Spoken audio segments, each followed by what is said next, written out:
चलिए आज बात करते हैं छत्तीसगढ़ की एक बहुत ही प्रमुख जनजाति गोंड समुदाय पर। जो जानकारी मिली है उससे थोड़ा समझने की कोशिश करते हैं। ये राज्य की सबसे बड़ी जनजाति है, मतलब कुल ट्राइबल आबादी का करीब 56% हिस्सा। काफी बड़ा नंबर है ये। हाँ। हमारे पास जो जानकारी है उससे उनके समाज, उनकी अर्थव्यवस्था और क्या मानते हैं क्या नहीं, मतलब धार्मिक जीवन, उस पर थोड़ी रोशनी पड़ती है। तो देखते हैं कि इस जानकारी से गोंड समुदाय के बारे में क्या मुख्य बातें निकल कर आती हैं। बिल्कुल। और ये जानना भी दिलचस्प है कि ये लोग रहते कहाँ हैं। मुख्य रूप से दंतेवाड़ा, जगदलपुर, राजनांदगांव, कोंडागांव, इन इलाकों में। और वो खुद को कोयतोर कहते हैं। कोयतोर? हाँ, कोयतोर, जिसका मतलब होता है पहाड़ों में रहने वाले लोग, या कह लें पर्वतवासी। ये उनकी अपनी पहचान है एक तरह से। अच्छा। और उनकी अर्चन व्यवस्था, उसमें भी बदलाव आया है ना? हाँ बिल्कुल। पहले जैसे पारंपरिक रूप से वो शिकार और मछली पकड़ने पर ज्यादा निर्भर थे। हाँ। लेकिन अब मुख्य रूप से खेतीबाड़ी और मजदूरी ही करते हैं। लेकिन एक चीज और है, वनोपज संग्रहण, मतलब जंगल से मिलने वाली चीजें, जैसे तेंदुपत्ता हो गया, महुआ, लाख वगैरह इकट्ठा करना, ये आज भी उनकी रोजी रोटी का एक बहुत जरूरी हिस्सा है। अच्छा, तो ये तो हुई आर्थिक बात। सामाजिक तौर पर देखें तो सुना है समाज पितृसत्तात्मक है, मतलब पुरुषों का ज्यादा दबदबा। हाँ, समाज पितृसत्तात्मक है और कई अलग अलग गोत्रों में बटा हुआ है। गोत्र मतलब जैसे हमारे यहाँ होता है एक तरह का कुल या वंश समूह। बिल्कुल वैसा ही। गोत्र व्यवस्था उनके सामाजिक संगठन का आधार है और हर गोत्र का अपना एक टोटम होता है, कोई पशु, पौधा या कुछ और। अच्छा। और हाँ, समाज पितृसत्तात्मक है, लेकिन एक अच्छी बात यह है कि विधवा पुनर्विवाह को मान्यता है। ये अच्छी बात है। अच्छा, समाज में कुछ उपवर्ग भी हैं शायद, जैसे राजगोंड और धूरगोंड, ये क्या है? हाँ, मोटे तौर पे दो मुख्य उपवर्ग माने जाते हैं, राजगोंड और धुरगोंड। ऐतिहासिक रूप से ऐसा मानते हैं कि राजगोंड थोड़े ऊंचे दर्जे के या शासक वर्ग से जुड़े रहे हैं।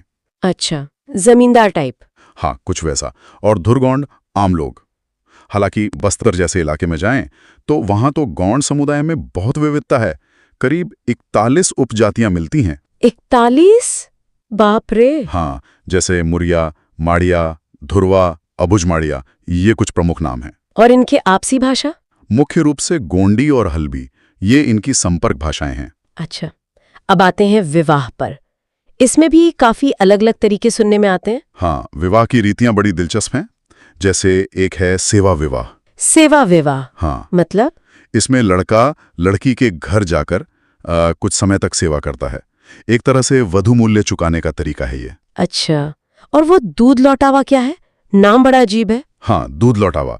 इसमें ममेरे फुफेरे भाई बहनों के बीच शादी को प्राथमिकता दी जाती है। ओह, कजिन मैरिज। हाँ बिल्कुल। माना जाता है कि इससे रिश्तेदारी और मजबूत होती है।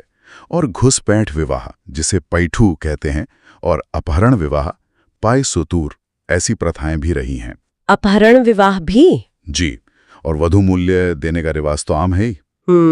काफी अलग है। अब जरा उनके धार्मिक जीवन की बात करें। उनके मुख्य देवता कौन है? किसको पूजते हैं सबसे ज्यादा? उनके सबसे प्रमुख देव माने जाते हैं दुल्हा देव। दुल्हा देव? हाँ, साथ ही बड़ा देव और नारायण देव की भी बहुत मान्यता है। उनकी आस्था प्रकृति और अपने पूर्वजों से बहुत गहराई से जुड़ी हुई है। और त्योहार? बस्तर का दशहरा तो बहुत मशहूर है, क्या वो इनका सबसे बड़ा त्योहार है? हाँ, बस्तर का दशहरा उनके लिए सिर्फ एक त्योहार नहीं, एक बहुत बड़ा सांस्कृतिक आयोजन है, बहुत महत्वपूर्ण है। अच्छा। लेकिन उसके अलावा भी कई पारंपरिक त्योहार हैं, जैसे नवाखानी जब नई फसल आती है, जवारा है, मड़ई यानी मेला लगता है, छेड़ता है, ये सब उनके सामुदायिक जीवन का हिस्सा हैं। मृत्यु के बाद के संस्कार भी अलग होते होंगे? हाँ, उनमें भी अपनी खासियत है। आमतौर पर मृतक को दफनाया जाता है और सिर दक्षिण दिशा की तरफ रखते हैं। दक्षिण की तरफ? ओके। और मृत्यु के बाद तीसरे दिन कोजी नाम का संस्कार होता है और 10वें दिन कुंडा मिलन। ये शोक और आत्मा की शांति से जुड़े जरूरी पड़ाव हैं। अच्छा, और घरों की दीवारों पर भी कुछ खास करते हैं। नोहो डोरा का जिक्र था। जी, नोहो डोरा, ये दीवारों पर की जाने वाली एक तरह की पारंपरिक चित्रकारी या सजावट है। उनकी कला दिखती है इसमें। सुंदर लगता होगा। हाँ, और एक और बढ़िया चीज है, लगभग हर घर में मेहमानों के लिए एक अलग कमरा होता है, बैठक या सुट्टी कहते हैं उसे। अरे वाह, मेहमान नवाजी का बढ़िया तरीका है। बिल्कुल, ये उनके आतिथ्य सत्कार को दिखाता है। और हाँ, टोटम यानी अपने कुलचिन और बैगा, जो उनके पुजारी या जानकार होते हैं, उनमें उनकी गहरी आस्था होती है। एक मेघनाद पर्व भी वो लोग मनाते हैं। तो कुल मिलाकर देखें तो गोंड जनजाति की संस्कृति काफी समृद्ध है, बहुत विविध है। उनके समाज में, रहन सहन में, उनकी आस्थाओं में ये सब साफ झलकता है। निश्चित रूप